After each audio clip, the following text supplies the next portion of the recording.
All right. Well, next, let's move on Yes. to Retribution. And this is a Liam Neeson driven film. We're going to have a fun one talking about this one. So I'll go first because I know you're going to Debbie Downer my reviews. I just have like one comment and that's it. We can move on.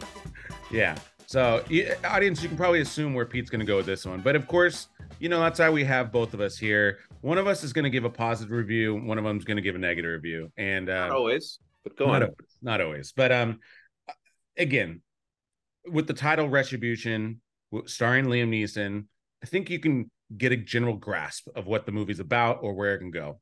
Again, I want to highlight some of the positives of this movie. I really enjoyed watching Liam Neeson. This is maybe one of his weakest characters of all time, and I don't mean weak like written. I mean like he's not a badass in this movie. He's like you're almost like come on, man, like man up. Like he's just a shell of himself in this movie, and it's kind of it's almost like when Sylvester Stallone was like in Copland. You know what I mean? Like he's an overweight cop. It kind of reminded me of that a little bit, and so that was one of the Rambo, man. Come on. Yeah, it's one of the cool things I think about this movie is again just seeing Liam Neeson not deck his kid, that's just complaining and all that stuff. But again, I think this is a pretty decent, entertaining ride. Again, I don't think this is a home run by any stretch of the imagination. I think this is a single. And again, if you like these types of films, a very genre-y type of film, again, it's kind of a ticking time bomb in the car type of a film, kind of a speed light, if you will. I think you can enjoy it. If you're trying to, expect perfection from this film, you will probably not enjoy it and be pissed. I think that's a fair assessment on this one. Pete, go ahead and shut me down. No. I mean, so I'm not gonna shut anybody down, but I mean, this was. It just seems like this is just another example of a sort of stereotype that Liam Neeson has been sort of kind of thrown into in these movies where, in this movie, I almost expected him to like pick up the phone and be like, the person's like, he's like, I have a certain set of skills, God damn it. And the guy on the other line's like, yeah, but you're sitting on a bomb that I put there. So what are you gonna do now, asshole? Like, and he's like, oh, that's a good point. And now I gotta like figure out how to drive around for an hour and a half. And but I like the element, and I'm not gonna have my kids blow up, right? Yeah. Like I it's also, good. I mean, there's some moments, right? And there's some very nice sequences, but I mean, I feel like I've seen it before. If I haven't seen Liam Neeson do this particular movie before, fine, that's fair. But yeah, I've seen Liam Neeson do this role 1,000 times, sure.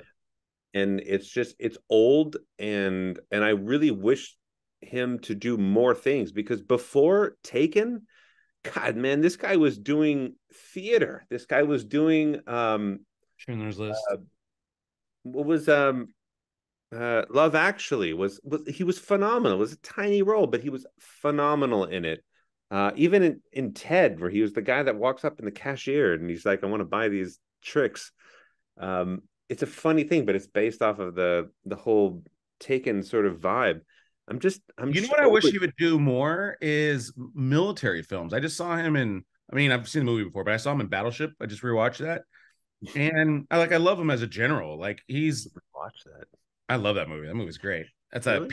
That's a P-Push classic right there. He's the one that got me into it because you heard so terrible things about it, and you're like, Battleship, this has got to be terrible. But it's directed by Peter Berg, and it's really entertaining. And Taylor Kitsch is in it. It's funny. It's got good action. Pretty cool plot. And again, there's some cool references in that movie that make it pretty awesome. So it's a kind of I want to call it hokey because it's not hokey, but it's like, again, if you can, it's a popcorn movie like at its best. It's even recently, like he tried to break out and do that Marlowe movie, which just was that one was boring. Was really boring. But then there's Memory, there's The Marksman, there's Cold Pursuit. I like The Marksman. Marksman was good. You know what? Commuter, the cold one. Commuter, and then there's all of these. The just cold do one was something. great. I saw him in. I was just about to watch this last night. The one with Leonardo DiCaprio, Daniel Day-Lewis, about New York, the Gangs of New York. He had that little bit at the beginning. Yeah. Like, that's what I'm talking about. That's Liam Neeson. You know what I mean? Like historical fiction. That would be great if he did something. An Irish guy that can just kill you. Not some dude that just rages war on people that have wronged him. He's not the equal. This one's not that movie though. This still it has that vibe. And in the whole again, I don't want to give it away because it's a crucial part of the story, but yeah, we don't want to ruin this movie for you. The stuff that he goes through on a personal level in this movie is pretty rough. Like, that'd be rough car ride, you know what I mean? So anyways, sure. I don't want to spoil it because the more I talk about it, I want to give away that aspect of it.